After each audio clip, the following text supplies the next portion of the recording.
Assalamualaikum warahmatullahi wabarakatuh. Innal hamdalillah nahmaduhu wa nasta'inu wa nastaghfiruh wa na'udzu billahi min syururi anfusina wa min sayyiati a'malina. May yahdihillahu fala mudilla lah wa may yudlil fala hadiyalah. Asyhadu an la ilaha illallah wahdahu la syarikalah wa asyhadu anna Muhammadan abduhu wa rasuluh. Allahumma salli wa sallim wa barik ala Muhammad wa ala alihi wa ashabihi. Qala Allah Ta'ala fi kitabil karim, a'udzu billahi minasy syaithanir rajim. Ya ayyuhalladzina amanu taqullaha haqqa tuqatih wa la tamutunna illa wa antum muslimun. Ya ayyuhalladzina amanu taqullaha wa qulu qawlan sadida yuslih lakum a'malakum wa yaghfir lakum dhunubakum wa may yuti'illaha wa rasulahu faqad faza fawzan 'azima. Jamaah Bapak Ibu sekalian yang dirahmati Allah, alhamdulillah pada malam hari ini kita sudah berada pada malam yang ke-22. Kita semua yang ada di sini yang melaksanakan ibadah rangkaian dalam Ramadan adalah hamba-hambanya yang sudah terpilih. Dan insya Allah kita yang berada pada majelis ilmu akan mendapat keberkahannya. Kalau nggak salah baru kemarin sore dijelaskan bahwa ada yang membagi puasa itu 3 fase. Ya, ada yang pertama namanya fase penyisian, katanya Bapak penyisian. Kita sudah lewati. Kita kemarin sudah melewati babak semifinal. Dan alhamdulillah kita sekarang berada pada babak final yang mudah-mudahan sesuai janji Allah bagi hambanya yang mau beribadah dan kebetulan mendapatkan Lailatul Qadri khairum min alfi syahr, yaitu mendapatkan keberkahan Lailatul Qadar yang nilainya adalah lebih dari 1000 bulan.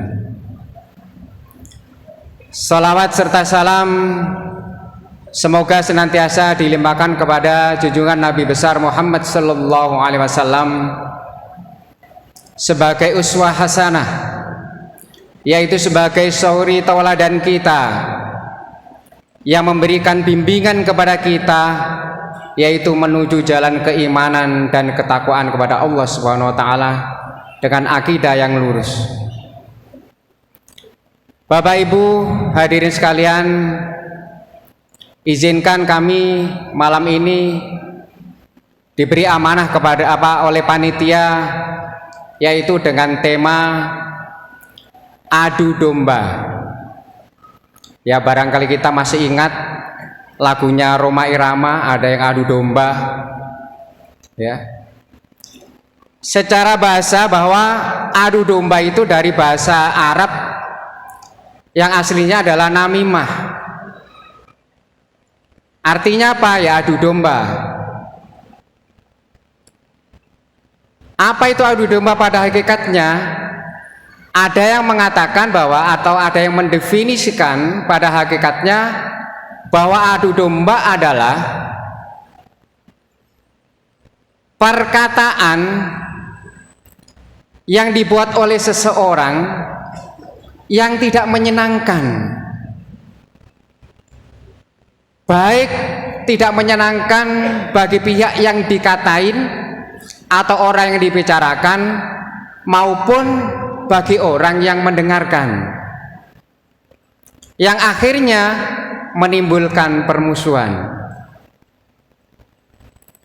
Ada juga yang mengartikan bahwa namimah adalah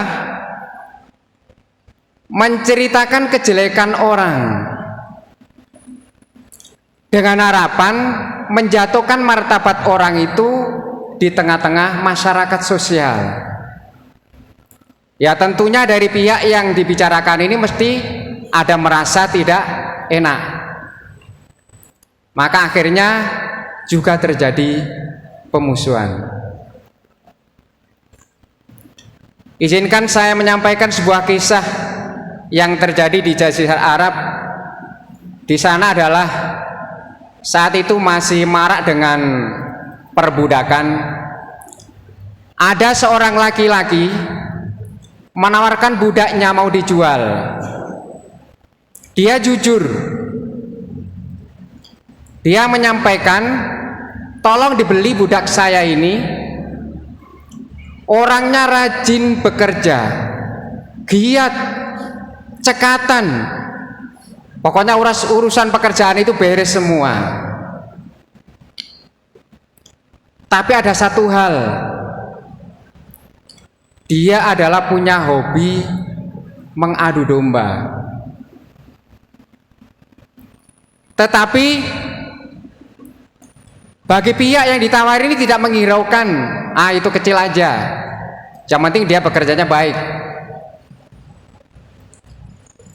Seiring berjalannya waktu, karena si budak ini udah diserahkan dan tinggal di rumah tuannya, pertama dia mendekati istrinya atau tuan putrinya. Dia mengatakan kepada tuan putrinya, Tuan putri,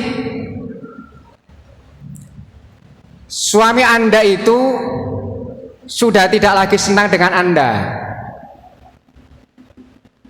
Ya. Dia akan mencari wanita lain. Nah, kalau dalam bahasa kita adalah dimadu. Apakah Tuan putri mau tetap disayangi suami? Tuan putri menjawab, ya tentunya mau. Nah kalau mau, tolong ambil gunting. Nanti pada saat suamimu datang, potonglah rambut janggut yang bawah biar rapi. Oke, gampang kalau itu.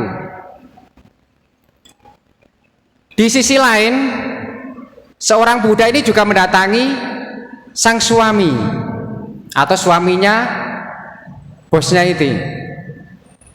Dia mengatakan, Tuan, istri sampean itu udah tidak senang sampean, terus sampai nanti mau dibunuh. Kaget suaminya. Terus Tuan ingin tahu, ya tentunya saya ingin tahu. Kalau gitu Tuan pura-pura tidur. Akhirnya pada saat singkat cerita dia pura-pura tidur, istrinya datang mau memotong rambut janggutnya yang bawah dengan membawa gunting. Ya karena dalam hatinya udah diracuni bahwa istrinya mau membunuh, maka dia berupaya keras untuk merebut gunting itu dan akhirnya istrinya malah terbunuh.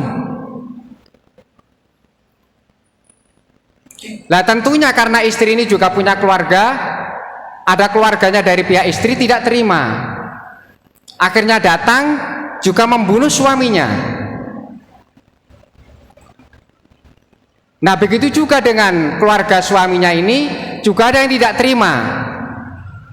Ya, akhirnya terjadi pertengkaran dan permusuhan keluarga dari pihak laki-laki dan pihak perempuan. Inilah bahaya perkataan kotor dari seorang budak. Karena tidak dipilah, tidak dipilih, akhirnya menjadi musibah. Keluarganya yang semestinya harmonis sekarang pecah. Jadi keluarga yang mestinya bersahabat bercerai-berai.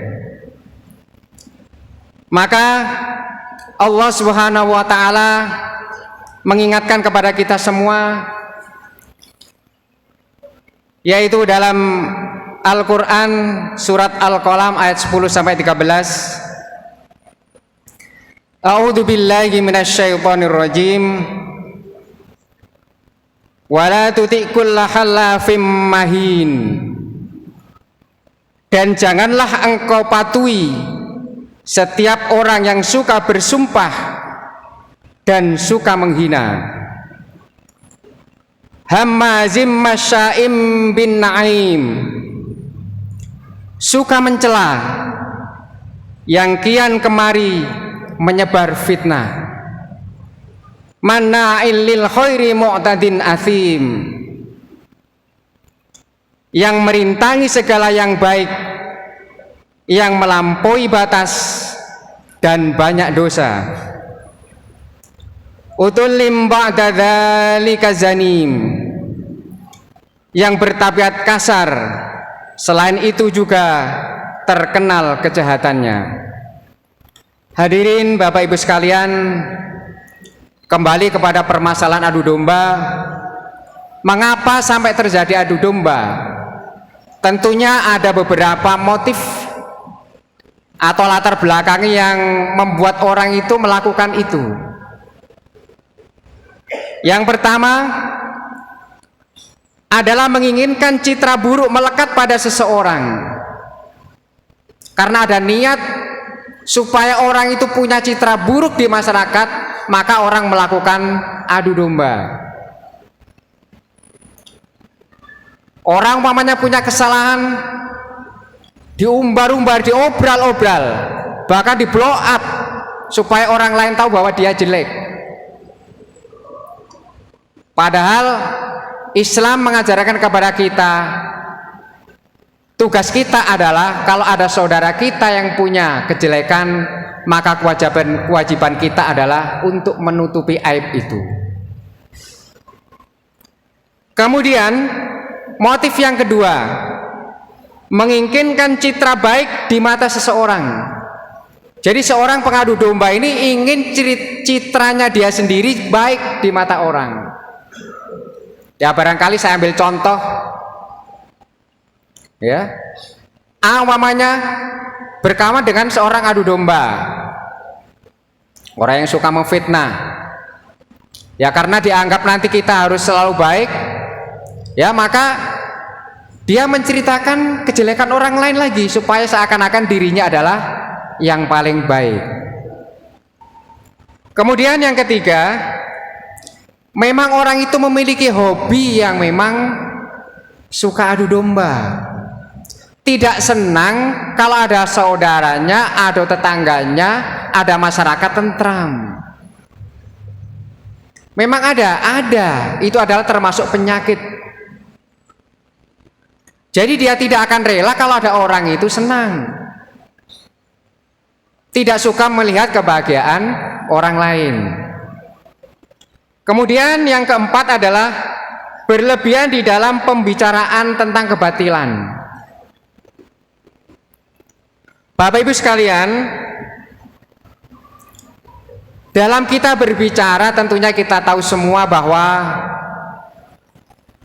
tidak semua perkataan itu harus kita katakan semuanya dengan vulgar. Ada memang sesuatu, baik itu berita atau perkataan, yang harus kita tahan. Tujuannya adalah untuk menyelamatkan orang. Kalau dibicarakan ini orang sakit hati, kalau dibicarakan ini malah jadi masalah. Nah ini berlebihan, bukan ditahan tambah dibesar-besarkan lagi. Padahal yang paling bahaya itu adalah kita dari perkataan itu. Bapak Ibu yang saya hormati dan Bapak Ibu yang dirahmati Allah Subhanahu wa taala, karena waktunya singkat sedikit, Maka agak saya ringkas bahwa apa dampak negatif yang ditimbulkan oleh adanya adu domba. Yang pertama adalah dapat menyebabkan terputusnya ikatan silaturahim dan ukhuwah kita.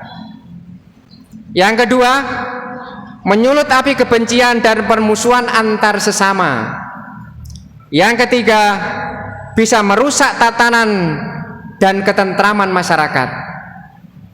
Dan yang keempat adalah hilangnya ridho Allah yang mendapatkan murka dari Allah Subhanahu wa taala. Naudzubillah. Nah, bagaimana sekarang kita menghindari supaya kita tidak terjerumus ke dalam namanya adu domba? Hal yang pertama yang harus kita lakukan adalah kita tidak segera mempercayai berita itu. Kalau memang ada berita, kita saring, kita teliti, ya, kita tabayun, kita tanyakan kepada orang yang paham. Apalagi yang baru-baru ini kebetulan, ya, kita barangkali udah hampir 10 tahun atau 2 dekade. Yang tahun dulu itu betul-betul orang memecah, ada kadrun, ada apa Pak yang satu? Ada kampret, bukan kadrun kampret. Ada kampret dan ada, nah lupa sudah ya Bapak-bapak ya. Jadi kalau golongannya ini kampret, yang satu apa Pak? Nah itu saya juga lupa itu. Yang jelas ada 2 kubu itu, yang satu dibilang kampret gitu. Ya, berarti ada yang ingat. Itu adalah dari akibat itu. Kemudian apa yang kedua yang harus kita lakukan? Kita harus mencegah sekuat tenaga. Ya. Karena dalam agama kita adalah menganjurkan kita beramar ma'ruf nahi mungkar. Ya, kita mencegah kejelekan. Ada hadis yang mengatakan apabila ada kemungkaran, makalah cegahlah dengan tanganmu. Kalau tidak mampu turun derajatnya apa? Dengan perkataanmu atau omonganmu. Kalau nggak kuat lagi atau tidak mampu lagi, turun lagi derajatnya. Ya. Apa yang terakhir adalah dengan hatimu.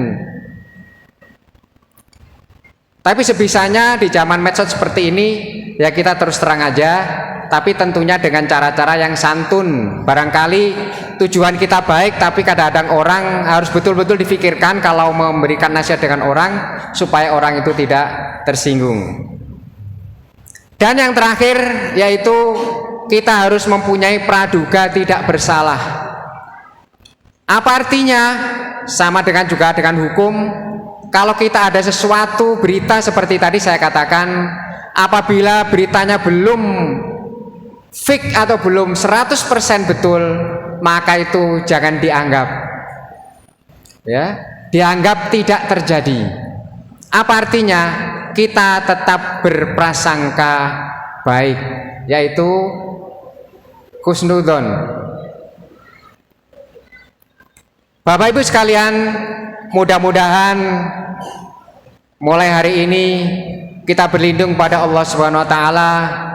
Mudah-mudahan kita terhindar dari sifat-sifat yang mengadu domba antar sesama, dan mudah-mudahan kita juga dilindungi oleh Allah, tidak menjadi korban sebagai fitnah atau adu domba dari pihak-pihak yang mencari kepentingan pribadi. Hadanallahu ajma'in, kurang lebihnya mohon maaf. Akhirul kalam, assalamualaikum warahmatullahi wabarakatuh.